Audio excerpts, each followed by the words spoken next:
Hello. हाँ माई गोड़ लागतानी। खुश रह। का समाचार बा?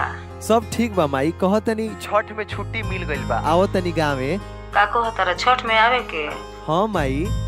अरे बाबू देखो ना, बड़ा कोस के तबीयत खराब बा हो। का ना होई तो एगो काम कर, टिकट कैंसिल कर दो। आगे साल छठ माता की अगर कृपा होई तो धूमधाम से छठ मैया के पर्व कइल जाई। तो ठीक बा माई। तो आपन ध्यान रखी।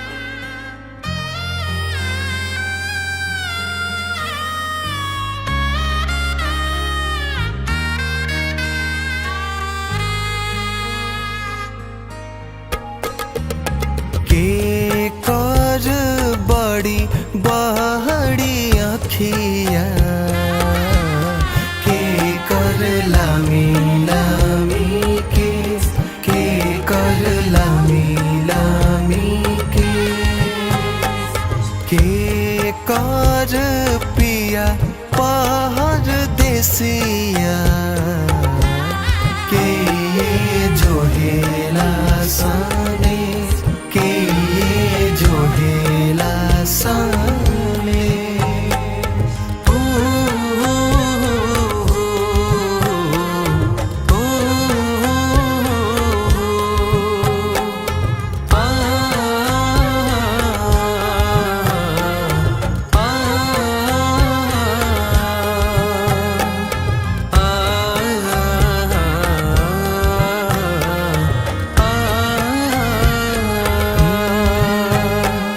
छठी माई के बावे बड़ी बड़ी अखिया, उनाही के बावे लामी लामी के सिया।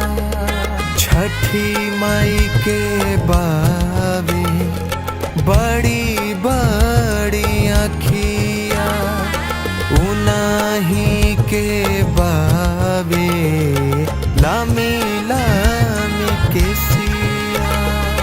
उनाही के पिया पार देसिया, उहे जो हेली साने उहे जो हेली साने।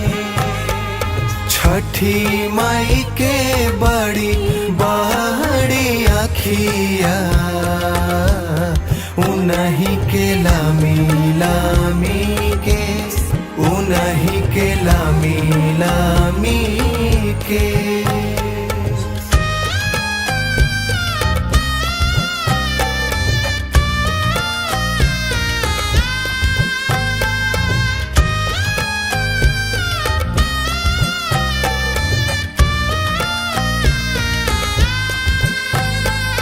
छठी माई के बावे अन धन माया, अन्हारा के आँख देली कोढ़िया के काया। छठी माई के बावे अन धन माया, अन्हारा के आँख देली कोढ़िया के काया। निर्धन के देली अन धनवा, सब कर हरेली काले सब कर हरेली काले। छठी माई के बड़ी बड़ी अखिया, उन्हीं के लामी लामी के उन्हीं के लामी लामी के। उन्हीं के पिया पार देसिया, उहे जो हेली साने उहे जो हेली साने।